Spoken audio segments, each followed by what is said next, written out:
Phoney, who is the Head of Response at Emergency Management Australia and the Executive Leader of the Victorian Aged Care Response Centre, which is a partnership with the Victorian Government, and of course the Chief Nursing and Midwifery Officer, Professor Alison McMillan. I want to start by again thanking our extraordinary nursing staff, our medical staff, our aged care staff for their commitment to managing the outbreak in Victoria. Their actions have saved lives and protected lives. I also want to thank the Australian, but especially at this moment, the Victorian public. Their diligence on mask wearing, their focus on distancing, the difficult actions of staying at home other than for the 4 reasons. All of these things are helping Victoria to embark upon and then ultimately to achieve the goal of flattening that curve. There's more work to be done, but there is progress that is being made, real progress, life-saving progress. And today I would like to take you through the situation, the response with regards to the ADF and further actions and announcements in particular, as well as PPE as part of our aged care response. Firstly, in terms of the context, the global context remains deeply concerning. Sadly, every week I've had to report that the pace of global cases continues to accelerate. 1 million cases in 4 days, 16.4 million cases, 651,000 lives lost, and no doubt the real number is higher. These are confronting real human statistics, and they put in place the context for Australia's great challenge. In 7 out of 8 states, we are doing remarkably well right across Australia. New South Wales has been tracing, finding the cases, testing on a huge scale and controlling that outbreak. Again, today, numbers which we would always want zero community transmission, but they are doing an extraordinary job in tracking down, tracing and making sure that the contacts as well as the cases are isolated. In Victoria, however, we know that the challenge is great, and it's a challenge which risks the nation if it's not controlled. So we thank and support the Victorian Government for the actions that they have taken to date. The difficult decision that they have taken today is, however, a necessary decision.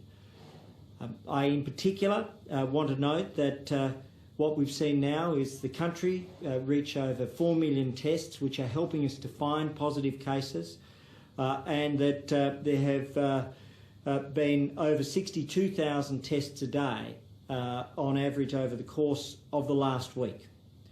In relation to Victoria, I'd like to begin with the context. I think discussing with the Prime Minister today over a number of action-oriented calls, it's very important, I think, for us to set out honestly with the nation and with the state where we are.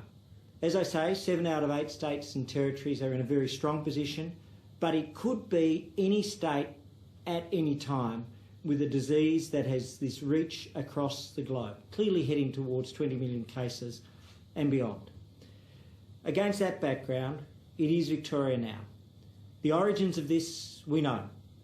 A hotel quarantine breach with sadly catastrophic human outcomes.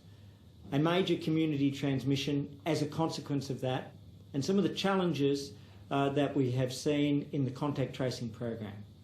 Against that background, we have stepped in to assist with that contact tracing, and real progress is being made. The ADF has played an extraordinary role, but I also want to acknowledge and recognise the work of Victoria's Public Health Unit. As part of that, we also recognise that wherever there is widespread community transmission, and this has been the global example, then there are cases of staff as sentinels, representatives of that community, who sadly asymptomatically with no ability to know otherwise, for it's not within their knowledge, it's not even in many cases within the capacity of testing, those staff have brought such cases into aged care facilities. The Australian achievement until now has been extraordinary, and that is a testament to our facilities and our individuals. At this moment, there is a challenge, and that challenge means that we have to protect those residents and to make sure that we are in a strong position.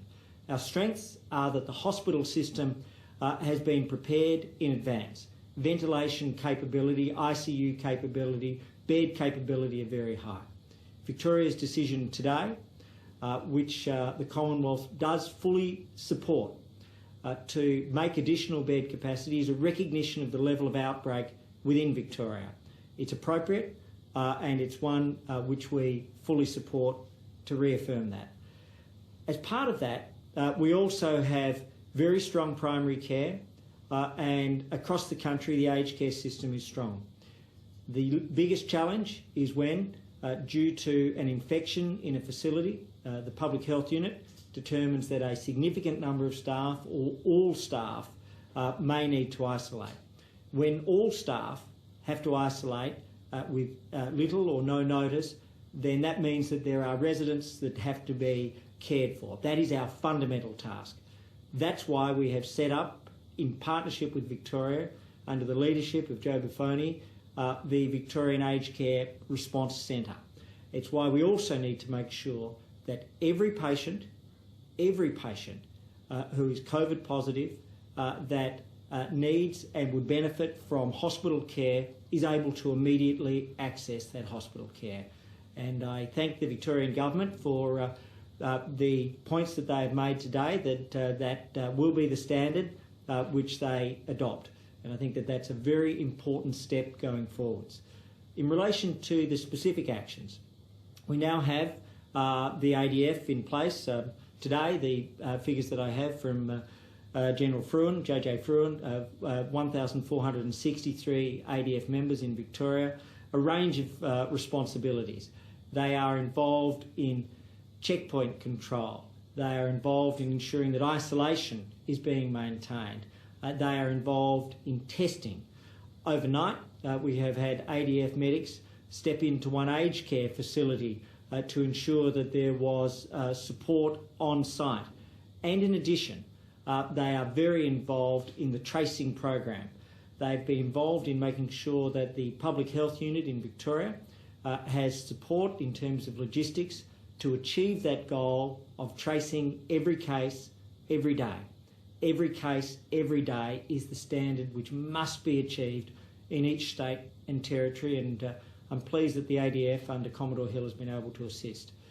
In addition to that, we have 28 foot teams on the ground following up cases where the public health units have been unable, through no fault of their own, to make contact with either positive cases or contacts of those positive cases. Very important work which the ADF is carrying out. We also have 21 ADF in Colac, assisting with the outbreak management and response there. I'll turn from the work of the ADF in particular to our support for aged care.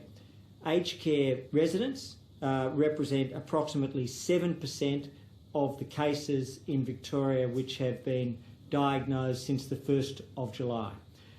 They are, like everywhere, a consequence of a major outbreak, hotel quarantine, major outbreak. The aged care workers, as are the health workers, are sentinels of their community and the community transmission. In this case, what we see is that that means that this is a frail community. And with all of their extraordinary leadership and strength, I want to praise our aged care workers, praise our aged care teams, praise our aged care facilities and the families for their work in supporting this community. Against that background, there are, however, 4 significant steps. One, we have established, under Joe's leadership, the Victorian Aged Care Response Centre, and Joe will take you through their actions, which above all else, though, can be boiled down to 2 things: workforce in and transfer of residents to hospital where they need that additional support. Those are the two fundamental responsibilities. Secondly, we will be bringing in an AUSMAT team. I have spoken with Len Nataris, the Director of AUSMAT, and AUSMAT will be coming to Victoria. Len is currently formulating those numbers. We will provide those details once they have been confirmed, but AUSMAT, which has helped out in other states and territories, will be coming to Victoria. They have assisted with quarantine, they've assisted in Western Australia, they've assisted in activities around the country, and they are the best of the best. They are the SAS of the medical world. Furthermore, we have put out a call for interstate nursing staff. South Australia in particular has taken the lead on that. They are formulating those resources. And then finally, with regards to PPE, or personal protective equipment, we will be allocating a further 5 million masks from the National Medical Stockpile for aged care support within Victoria, and this will be triggered immediately. And for the first time, as an additional measure over and above everything which has been done previously, 500,000 reusable face shields will be made available for aged care in Victoria. All of these measures are coming together to provide that additional support for our beautiful older Australians who are one of the reasons that we've taken such difficult measures, but they are so vulnerable, many of them are frail, and this disease particularly preys on the elderly. It's indiscriminate, but in particular it focuses on the elderly. So that's our task and that's our responsibility. I'll ask Joe if he'll give an update on the centre, and Alison in terms of nursing and aged care.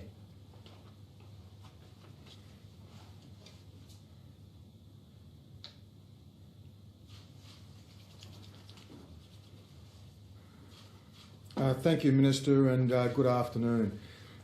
You've heard the Minister talk about the community that we are focused on. They are vulnerable and they do have special needs. So there's been a tremendous collective effort and partnership to stand up the response centre pretty much over the weekend. And it is in partnership with the Victorian government and whilst being Commonwealth-led. I think there's an important factor here that the key focus for the centre is to unify the effort across every aspect of the aged care sector. That's with the providers, that's with the aged care workers, that's with the Victorian government and also across the Australian government. We have significant expertise that is supporting the centre. We have specialist geriatricians, we have ADF, we have doctors, we have nurses, we have emergency management specialists, all contributing to unify the effort. I want to echo the Minister's comments about the workforce, and it's both the aged care workforce and the support workforce. So the cleaning staff, the catering staff, all of those people are essential to what the work that we're doing here. The key focus is there's no doubt it is a challenging environment. We are battling against a virus that we do not know where it's going to pop up. We have no, it'll suddenly pop up in areas where where it's unexpected. But our centre is bringing that unity of effort across all of those areas. There's a couple of key focal points for it. The first one, as the Minister has said, is the immediate response. We've got 3 facilities right now that there is significant effort, and the priority of quality of care and safety for the residents is number 1, and then the safety of staff is in there as well. Critical factors. Now, all of the decisions that are made, and sometimes they are difficult decisions that are made around whether residents stay in situ or have to be moved out, are being made by experts. And they are quite difficult decisions. Our current focus is that primary response. The second factor is the workforce. We need the workforce. They are specialist people in their own right. They understand the aged care system. So we have, again, a team of experts that are working up models of workforce. In some instances, we are running out of people to actually look after these, and so the options there are potentially to move them into the healthcare system. We can't afford to do that because then the healthcare system is stressed. So we're doing everything possible to do that. The third point is around preventing this to occur any further. So we've got, again, a team of specialists, and you've heard the shift in recommendations of the use of face masks, the distribution of those, and making sure that the facilities have the PPE or the protective equipment that they need. As I said, it has been a tremendous effort to get the centre up, but there are challenges ahead. Everybody is doing everything they possibly can to provide that best care and safety to our most vulnerable. Thank you, Minister. Thank you. Alison, if you return. Speak briefly.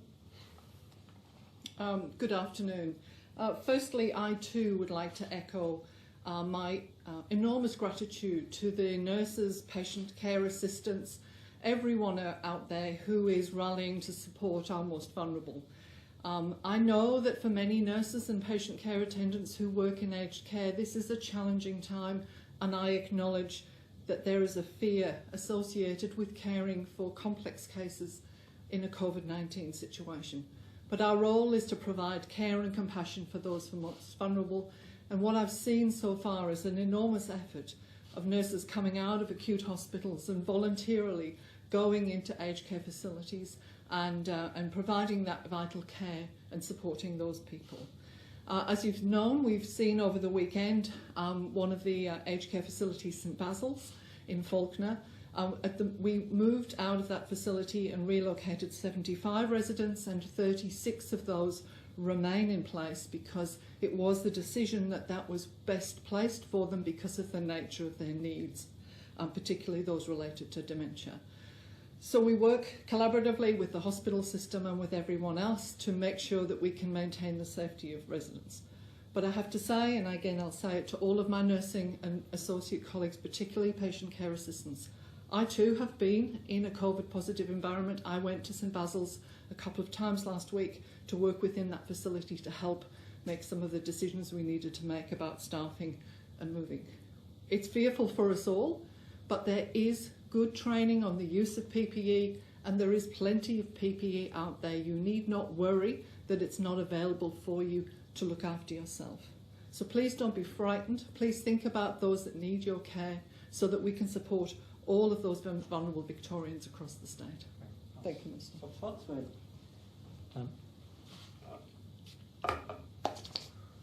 Happy to take questions. We'll start with those in the room and then come to those on the phone. Has the federal government dropped the ball on aged care, given the fact that we've had problems in New South Wales with aged care and COVID, and this was coming to Melbourne?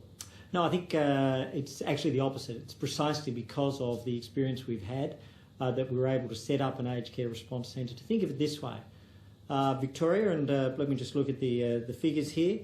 So Victoria's had approximately 6,900 cases since the 1st of July.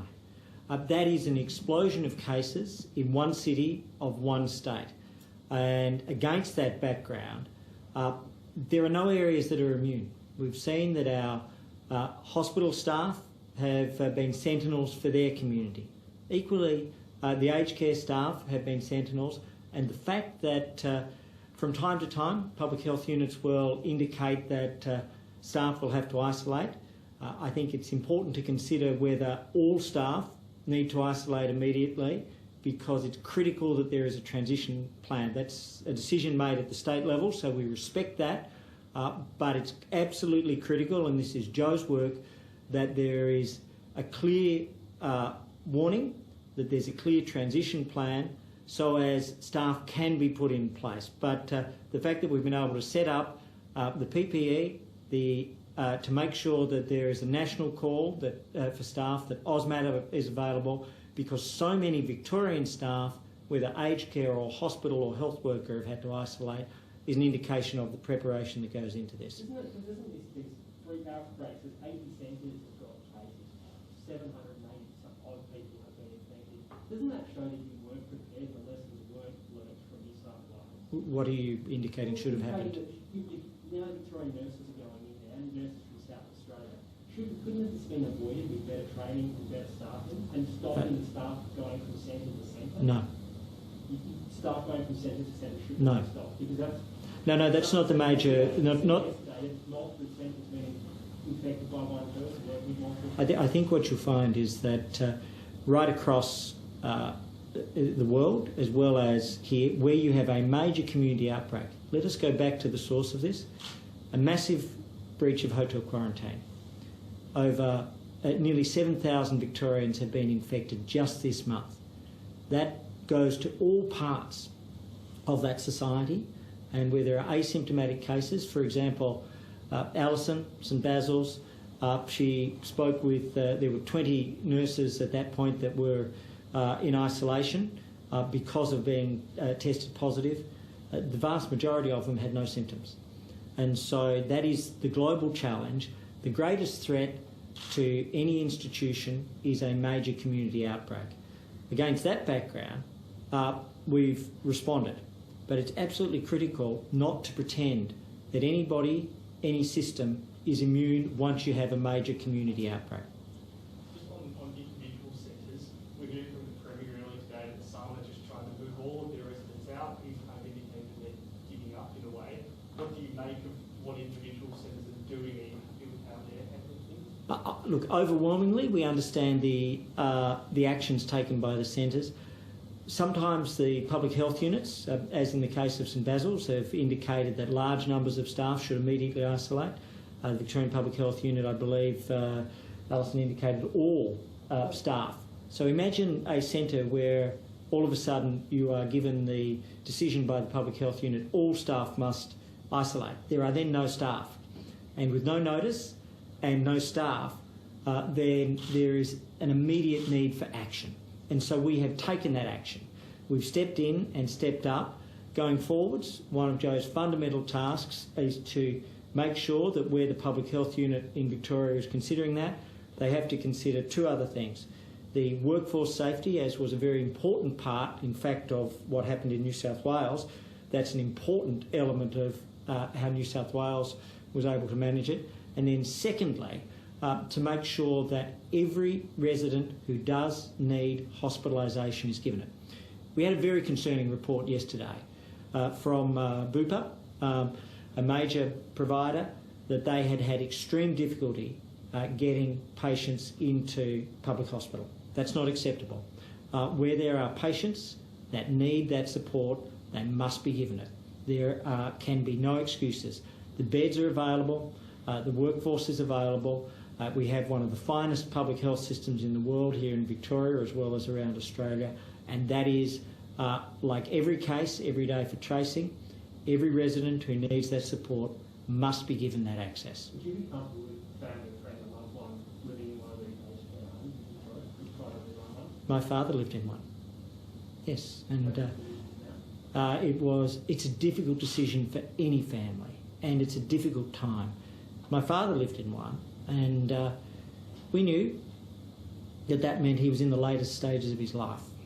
I cannot imagine better care that my family and my father could have got. And I speak, I think, for hundreds of thousands of families around the country. So yes, and the idea that our carers, that our nurses are not providing that care, I think is a dangerous statement to make. They are wonderful human beings, and I won't hear a word against them. The Premier today said he would... I will not hear a word against them. Minister, you say that this couldn't have been anticipated, yet coronavirus has been in the community, so there's always the potential for a community outbreak. No, I didn't say it couldn't be anticipated. The important point is that where you have mass community transmission, wherever it is in the world, once it's deeply within that community, then the risk of transmission from healthcare workers, as we're seeing in Victoria, where there are very, very high numbers of hospital staff, through no fault of their own, but as representatives of the community, as well as aged care workers, is real and transparent. The best defence is low or no community transmission. Sorry, I interrupted. My question is about foreseeability. So this was a potentially foreseeable event that has happened, a community outbreak in Victoria that gets into aged care. So why wasn't there a workforce plan to account for that months ago? Well, there is, and there has been, and that's exactly why we've been able to step in. But when there are enormous numbers of workforce who are not just ill, but as a consequence, for each worker who is ill, there are huge numbers that are isolating, then that has an impact on the Victorian system.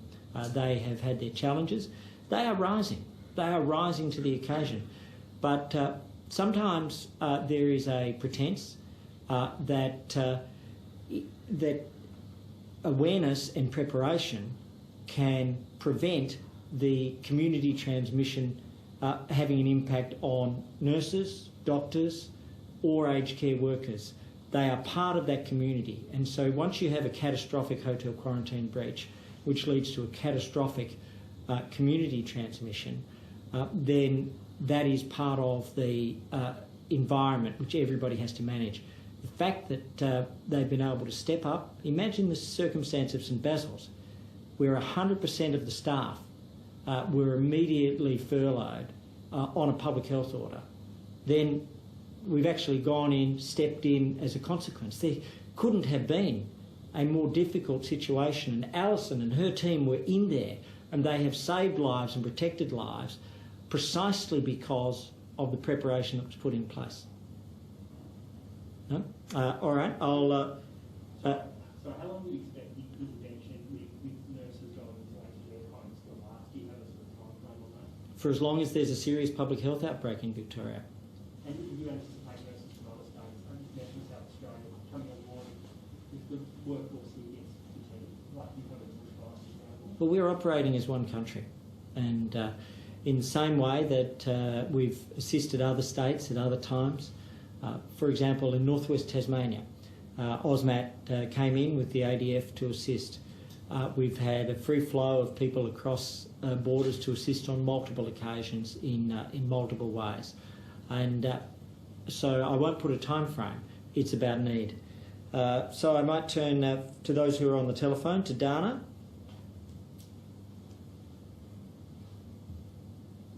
Okay, if not, hang on. Dana? Thanks, Minister.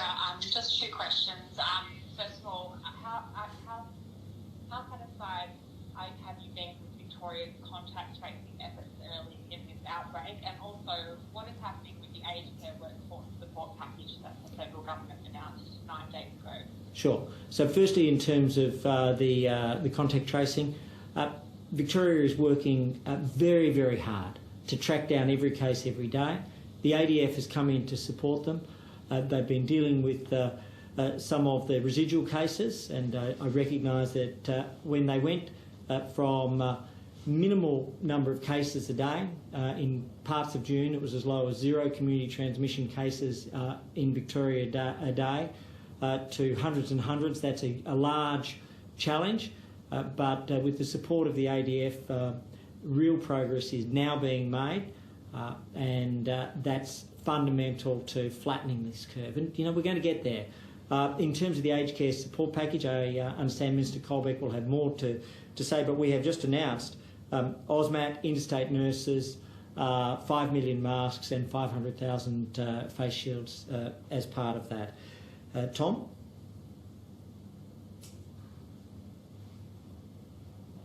No? Okay. Here we go. Tom? Obviously, you've got significant experience in Victorian emergency management. I'm just interested in your thoughts since arriving over the weekend to man the Aged Care Response Centre. What sort of weaknesses and shortcomings have you identified in Victoria's emergency management structures and protocols that are in place? Routine here. Tom, Joe Buffoni here. Look, it's not about identifying weaknesses. This is actually around the unification of effort. and the emergency management arrangements are absolutely sound and have been demonstrated over many years to work effectively. But this is about unifying the effort across a range of different players that probably normally would not operate in the emergency management space. So that's the main focus. With that, we are embedded in the State Control Centre. We work literally side by side with the State Control Centre, with Department of Health and Human Services here in Victoria. So that's the main focus of it. And Claire. Thanks, Minister. Just continuing on the contact tracing issue, towards the end of June, Victoria was reporting already with only 15 to 20 cases. The overwhelming majority were either under investigation or not connected to a source. New South Wales is reporting similar numbers to what Victoria reported a month ago, but only one, today, no cases under investigation. Is that what makes you say that New South Wales is in a very different place to Victoria, and do you think that the states avoided a second wave? So New South Wales is tracking down the cases on a daily basis. They are able to provide a report to the Chief Medical Officer, Professor Paul Kelly, on a daily basis where they can run through each case, they can run through the source, the origins, the movements of that individual, the contacts that have been identified, and that's why we're seeing what we regard as being stable numbers, but always we want to drive towards zero. So at this stage, we believe that they are doing everything that they can do, but most significantly everything that they should do. So I want to acknowledge that work that's being done. Around the country, everybody is having a real fundamental commitment to supporting each other. So these are difficult times, a major outbreak of a deadly disease. And yet, as we see with our nursing staff, as we see with our ADF, staff that worked right through the night, having worked through the day in aged care facilities, Australians are coming together, and I think at this moment it's very important to leave two messages. One is the Australian community is rising to support Victoria, is stepping in, and that's an extraordinary thing. The second is that we will get through this. It is difficult, it is agonising, there is human loss, and to recognise that is to see the pain of what is a global pandemic, and it is a global pandemic. But get through this we will, because our resolve is clear, our capacity is absolute, and the organisation of our amazing leaders such as Alison and Joe and others will help steer us through, and ultimately this is something that we will defend. Thank you very much. Look, I'll let the numbers speak for themselves. We won't regard it as being on a downwards trend until we've seen 7 days of consistent improvement. Thank you. In terms of responses to families, there's been some families who have complained in the last week or so that they haven't been able to get information about their loved ones in centres. Are you trying to improve that situation?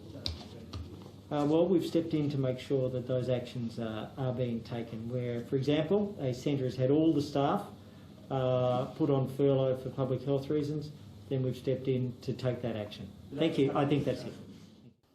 We have just over 80 facilities out of just over 430 in Victoria which have been affected, not all severely, but some of those cases have been far more severe. And I'll be returning to Canberra later this morning to engage directly again over the course of this week. The Victorian Aged Care Response Centre has been stood up now for several days. That brings together the Commonwealth officers, both in emergency management and the Federal Department of Health, with their counterparts in Victoria. Now, the situation in Victoria aged care is very complex. You have a combination of the community transmission, which is widespread in Melbourne, finding its way into many facilities. And in particular, it has found its way into the aged care workforce. The standing down, necessarily, of many in that workforce has had a very significant disruption to the provision of care in those facilities. The Commonwealth has been working, including with other states, to ensure that we can plug those gaps wherever we possibly can. But I want to be upfront with you. It's very difficult and it's very hard to get people into those positions, particularly given the complexity and difficulty of the situations they're facing. And last night in particular, we had ADF officers, nurses, being put into a night shift in a Melbourne facility, and we were able to arrange that quite late in the evening, about 11 o'clock. And so there is no effort being spared to ensure that we can get the people to the places they need to be. An important part of the process that we've been following has been to transfer those who have COVID in particular out of aged care facilities into both public and private hospitals. This is a very important part of the plan that is being implemented that relieves the stress on those facilities where there are patients, I should say residents, who are able to be accommodated in those facilities in single rooms and appropriate facilities. There has been significant PPE that has been provided to the aged care sector in Victoria, both leading up to this time over many weeks, and more is being provided. The training was provided, but it's important with the leadership in these facilities that is being adhered to, and further steps are being taken to ensure that that is taking place.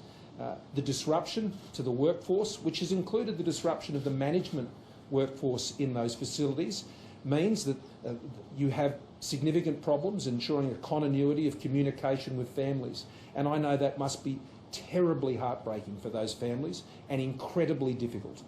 And Richard Colbeck, the Minister for Aged Care, I've tasked specifically to be focusing on ensuring that we do everything we can to fill those holes when it comes to communications with families. There is disruption and we would ask for patience, but I understand that that patience is very hard to come by when you're talking about a loved one who's been affected by COVID and what's been occurring in these facilities.